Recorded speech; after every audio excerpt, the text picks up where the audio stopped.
Al-Qur'an al-Karim y noble Corán. Vamos a ver la definición de Al-Qur'an. Cuando escuchamos esta palabra Al-Qur'an, ¿qué es lo que nos viene en la cabeza? ¿Cómo vamos a definir? Vamos a seguir nuestra metodología, como ya hemos visto en otros cursos anteriores. El término lo vamos a definir desde el punto de vista lingüístico. Vamos al diccionario árabe y lo vamos a buscar. ¿Cuál es su significado? Y después vamos a buscar la definición del término, pero de una manera un poquito terminología dentro de lo que se conoce como las ciencias islámicas. La palabra Qur'an en árabe, desde el punto de vista léxico, lingüístico, desde un punto de vista etimológico, pues tenemos un abanico de opiniones. El gran imam, sabio, erudito, Ash-Shafi'i, Muhammad bin Idris Ash-Shafi'i, que Allah lo tenga en su inmensa rahma, misericordia, opinaba que la palabra Qur'an es un nombre propio, no viene de otros verbos, no es un derivado de un verbo, como ya es visto con otros términos. Igual como la Biblia o como exactamente la Torá o el Evangelio o los Salmos. La Torá es el libro sagrado que Allah, glorificado sea, ha revelado a profeta Moisés, la paz sea con él. El Evangelio es el libro sagrado que Allah, glorificado sea, ha revelado a profeta Jesús, la paz sea con él. Y los Salmos es el libro sagrado que Allah ha revelado a profeta David, la paz sea con él y sea sobre todos estos nobles profetas y mensajeros. Entonces, Al-Qur'an es un nombre propio. Otras opiniones es la palabra Al-Qur'an viene de Al-Qara'in, los argumentos o las pruebas, pues sí, entre ellos hay un acuerdo. Una prueba se pone de acuerdo con otra prueba y con esto tenemos unos argumentos sólidos y coherentes, Qara'in. Y la tercera opinión es que el Qur'an es un derivado del verbo qara'a, yaqra'u Qur'anan, masdar, es decir, del verbo leer o recitar. En este caso, Al-Qur'an es la lectura o la recitación. También una última definición es que la palabra Qur'an viene de qara al-ma'a fil hawd, juntar o reunir. De la misma manera que decimos he juntado pues agua o algo en un recipiente, pues de la misma manera Al-Qur'an ha reunido pues varios capítulos y entre todos ellos se forma un libro que se llama Al-Qur'an. Esto más o menos las definiciones que podemos encontrar desde el punto de vista lingüístico como término etimológico la palabra Al-Qur'an. Ahora, definir el Qur'an desde las ciencias islámicas. Cuando hablamos del Qur'an, ¿cómo lo vamos a dividir de una manera científica, de una manera académica? Pues nuestros sabios nos han dado muy buenas definiciones. A la hora de definir el Qur'an, ¿qué es? El Qur'an es Kalamullah, palabra de Allah, al-Muha ila Muhammad, revelada al profeta Muhammad, la paz sea con él, biwasitati amin al-wahi Jibril, a través del arcángel Gabriel, bilisanin arabiyyin mubin, solamente con el idioma árabe. Al-Qur'an empieza con Surat al-Fatiha y termina con Surat An-Nas, en este caso pues se compone de 114 suras. Al-Qur'an mu'jizun fi asghari suratin min. Al-Qur'an es inimitable, es un milagro en sí mismo, incluso en el capítulo más corto. Al-Qur'an wasala ilayna bit-tawatur. Al-Qur'an nos ha llegado de una manera fiel, segura, con los datos más altos de la confianza, de la seguridad. Esto lo vamos a estudiar también o lo vamos a comprobar. Y Al-Qur'an es al-muta'abbadu bitilawatih. Al-Qur'an con su recitación podemos rezar. Este acto de rezar con la recitación que empleamos en los 5 rezos o incluso los rezos voluntarios, estos rezos solamente se pueden hacer con la recitación del Qur'an. Porque hay otro tipo de revelación que Allah ha revelado al profeta, pero no es Qur'an, es Sunnah. No podemos rezar con la lectura, la recitación de un hadith. Por eso decimos Al-Qur'an con su recitación forma parte de un acto de adoración, de ibadah. Esta más o menos es la definición de Al-Qur'an, la definición académica, la definición científica. Al-Qur'an es palabra de quién? De Allah. Cuando digo Al-Qur'an es palabra de Allah, descarto. Ya no es palabra de los ángeles, descarto palabras de los profetas, descarto palabras de cualquiera. El Corán es únicamente palabra de Allah. Ahora la pregunta, ¿tenemos la certeza que el Corán es palabra de Allah? Hombre, puede ser que palabra de otras personas o entes, puede ser que el profeta Muhammad lo ha escrito, puede ser que el profeta Muhammad lo ha copiado de otros libros o de otras religiones. En este caso, de verdad, podemos confirmar que el Corán es palabra de Allah. Esta es una pregunta que se nos presenta, sobre todo a nuestros hijos. Pues la pregunta es lógica, todo el mundo tiene el derecho de preguntar estas preguntas.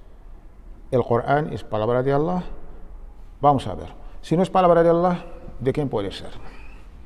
¿De ángeles, de demonios, de seres humanos?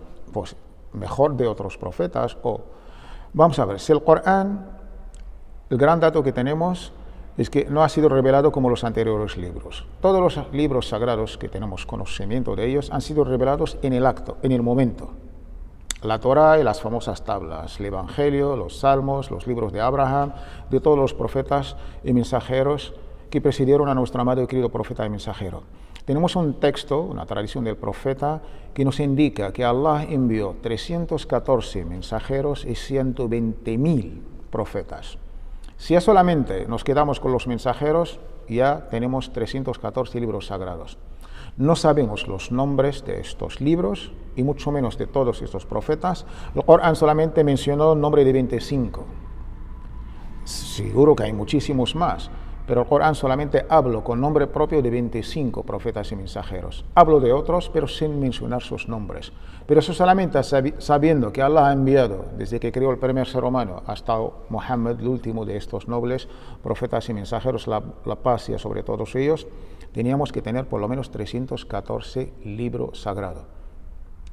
Entonces, una de las grandes diferencias, todos estos anteriores libros sagrados han sido revelados en el momento, en el acto. Sin embargo, el Corán ha sido revelado de una manera gradual, paulatina, que ha durado 23 años.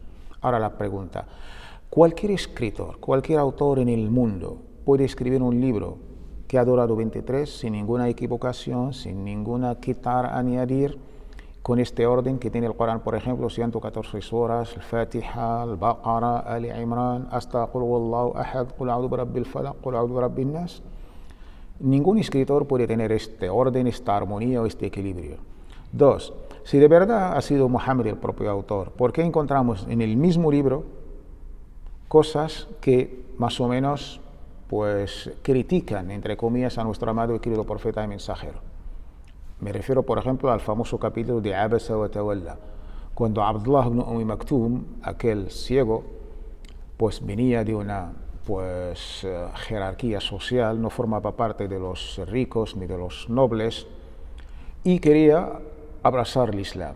El profeta se encontraba en este momento reunido con los nobles, con los jeques. Pues ha hecho un gesto, ha fruncido los cejas, que no es el momento, Abdullah. Mejor que vengas en otro momento. Y esto, como humanos que somos, es lógico. Ahora estoy ocupado, pero el gesto que ha hecho el profeta, un poquito, Allah subhanahu wa ta'ala lo ha corregido desde lo más alto. Abasa wa tawalla an ja'ahu al-a'ma. ¿Por qué has hecho este gesto? Aunque es solamente por los ojos, que estás un poco nervioso, que estás un poco, no estás cómodo con la llegada de este señor en este preciso momento. Allah subhanahu wa ta'ala, no, este gesto no está bien. Y con esto podemos encontrar otras aliyas, hasta aliyas que advierten si Muhammad se atreve a hablar en su propio nombre, que estas palabras son suyas, y el castigo que puede recibir de Allah subhanahu wa ta'ala. Entonces, ningún autor puede hablar de sus errores, entre comillas. Ningún autor puede contar cosas que han sido por lo menos corregidas, en este caso por el mismísimo Dios. Entonces ya descartamos esta suposición que Muhammad, la paz sea con él, ha escrito el Corán. Por otra parte, encontramos en el Corán un libro más o menos de 600 páginas, no estamos hablando de un... Y escrito, todos sabemos que data desde ya 15 siglos, por aquel siglo VII, después de la era de Jesús, la paz sea con él. Sabemos más o menos la situación histórica, cultural, política y sobre todo científica de la época del profeta Muhammad sallallahu alaihi wasallam. El profeta nació en una ciudad que se llama Mecca, más o menos la capital de Arabia, dentro de una tribu de Quraysh, teniendo ahí la Kaaba, y su gran importancia a nivel espiritual y comercial. Pero a nivel científico, los árabes, pues la verdad, estaban casi fuera de la historia, de la prehistoria. Pero tú lees el Corán y te encuentras con cosas que la misma ciencia acaba de descubrir hace un par de siglos o menos. Entonces, uno se pregunta, ¿cómo Muhammad, analfabeto, viviendo no solamente en la Edad Media, no, viviendo en el siglo VII, ha podido saber hablar sobre temas científicos con el lujo del detalle? Hablo, por ejemplo, en el capítulo de los creyentes. Si tú vas leyendo, estudiando el capítulo de los creyentes, pues el Corán te habla sobre la evolución precisa del feto, la embriología. Pasamos de la fecundación del óvulo con el espermatozoide hasta la formación del ser humano. Hoy en día esto se ha comprobado desde un punto de vista científico con los logros de los grandes microscopios electrónicos y todas estas etapas de la esperma hasta el coágulo, hasta la carne, hasta los huesos. Esto está en Surat al-Mu'minun, los creyentes, de una manera tan precisa que la embriología lo acaba de descubrir ayer mismo, no sé cuántos años exactamente, 100 años, 200 años. ¿Alguien me puede explicar si esto es palabra de Muhammad? Muhammad siendo analfabeto, viviendo en un contexto que la ciencia estaba totalmente ausente, que esto incluso en el mundo más civilizado lo acaban de descubrir hace muy poco.